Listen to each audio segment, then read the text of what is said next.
47th offensive play. 47 for North Carolina. Midway point of the second quarter. They got 300 yards of total offense. And Maye going downtown, got a receiver on the money. And down to the 1-yard line is...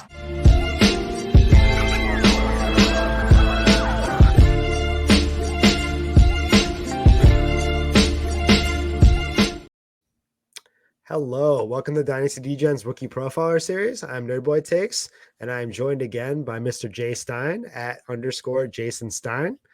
Jay, how you doing? I'm doing good. I'm excited to dive into Drake Maye. I think he's an awesome quarterback, and I think people are quiet on him. So I'm excited to talk a little bit about him. I think they're quiet, but he's also been one of the most polarizing guys out there too, because I think people are either very much in on Drake Maye or very much not in on Drake Maye. Like, people have very strong takes on one side or the other with this guy, more so than anybody else in the class that I've seen, at least. But Drake Maye is coming out of the second year, so he's a sophomore. He's got good size. He's 6'4", 230 pounds. His 23 stats, this is just his throwing, were 3,608 yards, 24 touchdowns with 9 interceptions. I put touchdowns twice there, but I figured that one out. Drake, like I said, Drake Maye's got great size. He's a big kid. He's got good velocity on his ball. He's pretty fluid, has a decent idea of pocket pressure. You know what I mean? He's got a good feel for when guys are coming for him. He knows when to tuck and roll and really get out of the pocket and make a run for it. So that spatial awareness is really special. I think his footwork is pretty good. And overall, I have a pretty high tape grade for Drake Maye. I like Drake Maye a lot. I think he's like in that. He's probably the quarterback 2 of this class. He's been like fighting Jaden Daniels a little bit. Like they're too close for comfort, but I think Drake Maye is easily going to pull away when it comes to combine and everything that we're going to see in the next couple of weeks. So I know you love Drake Maye, and I want to hear everything as far as analytics go when it comes to Drake Maye, because I am in on Drake Maye, but I'm not as in as I could be. So maybe this is when I become fully in on Drake Maye.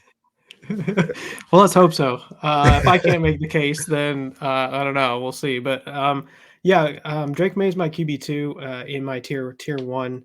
I have Caleb Williams and Drake Maye in tier 1 and Jaden Daniels in tier 2. That's the way it is for me. There's a couple outlets that we do for the rookie stuff. I do stuff over at the Football Guys. We just sent out. It's a free guide. It's a 2024 rookie guide. There's over 150 prospects. Go and check it out. It's absolutely free. All you just got to do is put your email in there and you'll get it downloaded. That is a labor of love by Jeff Bell, Christian Williams, and Kevin Coleman. Christian does a lot of the QB stuff, so the QB scouting. So we have a page in there that kind of talks about each of these QB strengths and weaknesses. So I'll just run through those really quick and then kind of take you through that analytical process that I use. The Drake Maye's strengths: arm strength and ability to fit the ball into tight windows, pre-snap intelligence, and ball placement and accuracy, especially down the field. Those are strengths that Drake Maye has. The weaknesses that we talked about here were, while he has decent movement skills, his NFL rushing ceiling is capped. That is like an interesting perspective. Although we're gonna kind of say the other side of that, which is that he is able to rush the ball and he has proved that over the years. But we're not saying he's Lamar Jackson or anything like that.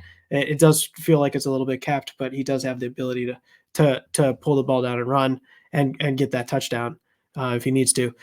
His top half and lower half can get a little bit out of sync, and his decision making can be a little bit inconsistent, which I think we saw a little bit this year. It may be a factor of maybe not having as many weapons in that UNC offense this year versus last year having a few more weapons. This year, that there's one player that might go high in the draft, but he wasn't able to be available for playing on the team the whole season. So, he didn't have that elite help from pass catching perspective. So I'll just sort of run through my analytical process, and there's a whole bunch of data that goes to this. It's sort of housed in the Debbie Royale Patreon, and that's a great group of guys. It's Kevin, Christian, and Jeff as well, and just sort of talk about sort of that QB process. So the things that I look at are draft capital, production of the player's age, his film grades, advanced stats, and size. So I'll kind of run through a lot of that stuff. Draft capital wise, I think we have a pretty good idea that Drake Maye is going to be a first round QB. I think there's been a lots of discussions like at some points last year there was a conversation whether Drake Maye would be QB1 over Caleb Williams. I don't think that should be the case. I think Caleb Williams deserves to be picked number 1. And then now the discussion has gotten really quiet on Drake Maye, where I'm not hearing all the buzz. A lot of mocks still have him as the 2nd overall pick. But there's been a lot of pressure up on Jaden Daniels, the clear QB3 in this class, and maybe somebody picking Jaden Daniels over Drake Maye. I think that's a mistake. I think we should go Drake Maye first here because I love this profile. This is a great profile. So first round draft capital, we think top 5 pick at least. So that's kind of how I'm seeing it. Unless something weird happens. There's stuff that's that weird that does happen to quarterbacks. Sometimes they fall for reasons we don't know. Size-wise, what I look for is 6'2" and taller and 220 pounds and heavier. Drake Maye 6'4", 229. That's what it says on UNC's roster page for 2023. But that's unverified. But yeah, I think we're pretty comfortable with him kind of being that prototypical quarterback. Exactly what you're kind of looking for out of a quarterback. And so size is only like a very small portion of the process. I have it as 5% here. So it won't sway one way or the other, but it is nice to just talk about to give you context that he does fit that prototypical size. He's an early declared, just like Caleb Williams. This was his 3rd year. He's a younger early declared, so he'll be 21 on draft day. This is great. He did not start all 3 years. He started year 2 and year 3. Year 1, he was not a starter at North Carolina. From a production perspective, the things I look at are QBR, expected EPA per play, adjusted yards per pass attempt, and rush yards market share. So just walking you through sort of where that is. And I guess the gist of this is basically Caleb Williams hit everything except the rush yards market share in year 3. Drake Maye is going to hit everything for the 2 years that he started, but he did not play year 1. So Caleb did it for 3 years. Drake Maye only did it for 2 years. That's largely the big difference between their two profiles, and why I still think Drake Maye is a very, very excellent prospect. It's just Caleb was exceptional and did it for that 3rd year, all 3 years, and Drake did it for 2. But still an incredible profile along the lines of where CJ Stroud and Bryce Young were last year. So QBR, years 2 and 3, hit above the line. And what I mean by above the line is I'm looking at all these metrics on an age-adjusted basis, and there's a line here that we're drawing. It's kind of an upward sloping line. It basically maps out all the QBs that had top 12 NFL finishing seasons and what their average was in those 1, 2, and 3, and 4 years in college, all the way out to how many years they played. And so basically what you want to do is kind of like just meet or get above those thresholds, and then maybe that gives you some sort of probability of being a top 12 NFL QB in the NFL. So then EPA per play, again, years 2 and 3 above the line. Adjusted yards per attempt, again, year 2 and 3 above the line. And then the rush yards market share, year 1 was below the line because, he didn't play very much. So year 2 and 3, year 2 was extremely above the line. So he was a very large portion of North Carolina's rushing total market yards. So market share of rush yards. He had a huge percentage in year 2. And then year 3, he's above the line. Just it kind of dropped off a little bit.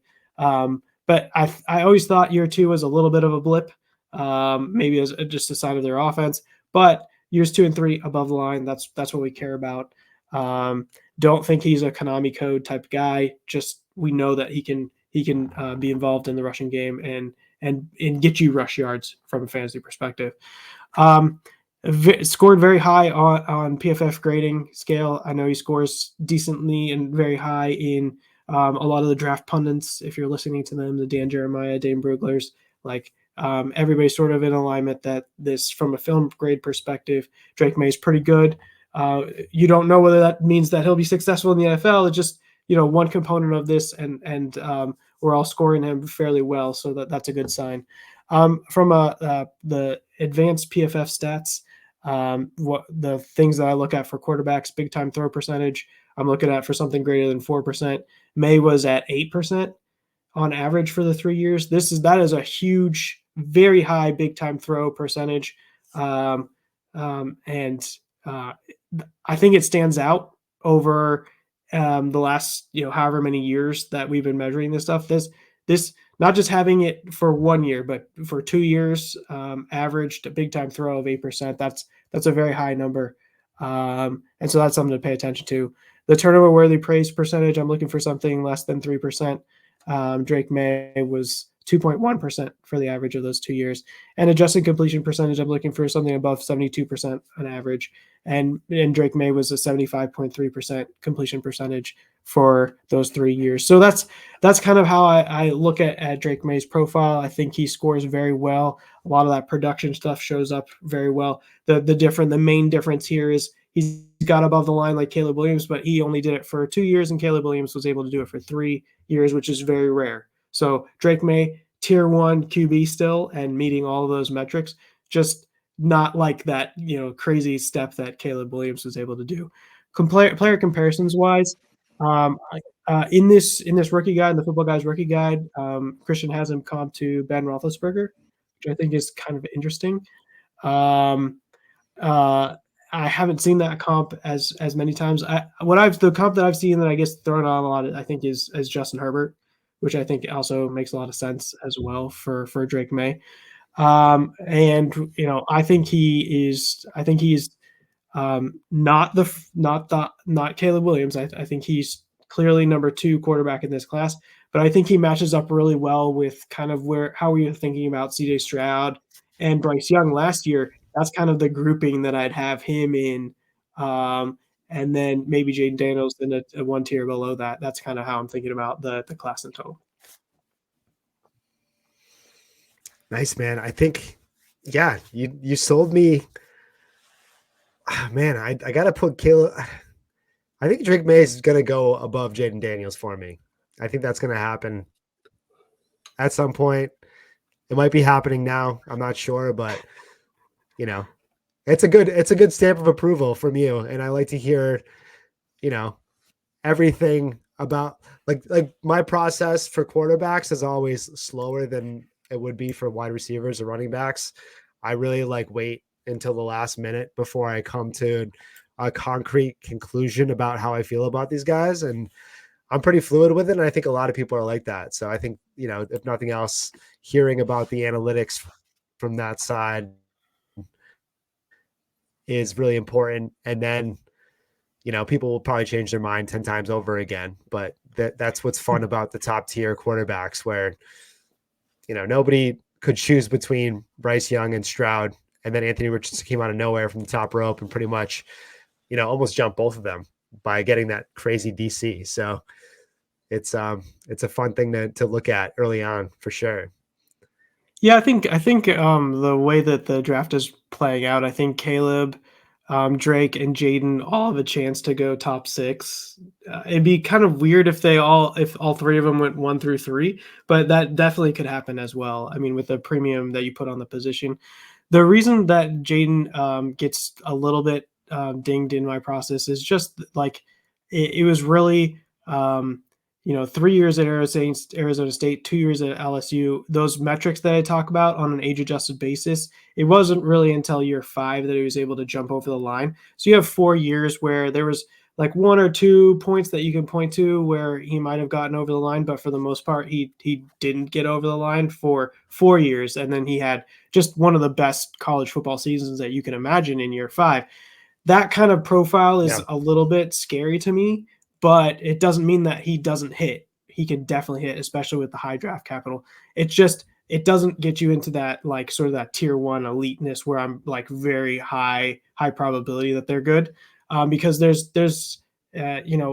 with those 5-year guys, with those 6-year guys, you want to see like 3 or 4 years of elite production, and really what you're getting from Jaden Daniels is 1 year of elite production and 5 years of rush yards market share, which elite rush yards market share, which is like like exactly what it's gold for fantasy football managers, because that's such a an advantage if you have a QB that can put up half like 6, 5, 3, 4, 5, 6 rushing fantasy points each week, on top of the passing production you get. And that's not to say Caleb Williams and Drake Maye both have that rushing production. And so I think they really even fit that as well, more so than CJ Stroud and Bryce Young did last year. Caleb and Drake both were heavily involved in the rush game. And so like, I think even Caleb and Drake have some of that this year. So an exciting quarterback class with Caleb, Drake, and Jaden all in this class is exciting.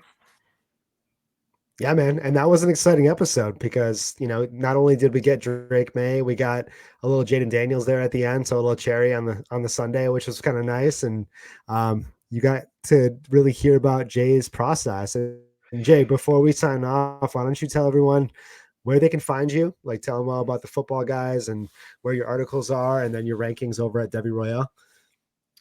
Yeah, so my written content over at Football Guys, it's I do a series called the Dynasty Investor. It's like player values. It's basically looking at age, a player's KTC and their fantasy points per game, and how that kind of relates to each other, and looking for values from that perspective. At Football Guys, we have the Football Guys Rookie Guide. It's free. It's like 150 prospects. It's awesome. It's really cool. It's everything you could imagine and know about the 2024 rookie class. It's free. You just have to type in your email and you get it down. It's a really cool product. Please do that. And then we're also over at the WRL, the Patreon, and I put up my data in that Patreon where you can go and look through all this stuff. If this stuff is interesting to you, you can go look through all this stuff and see what it's all about. Awesome. Well, that is Jay Stein at _Jason Stein. I appreciate you joining us today, going over Caleb Williams earlier in the week, and now we're doing Drake Maye, and great stuff, man. I appreciate you so much, and we will catch you guys next week. Thank you.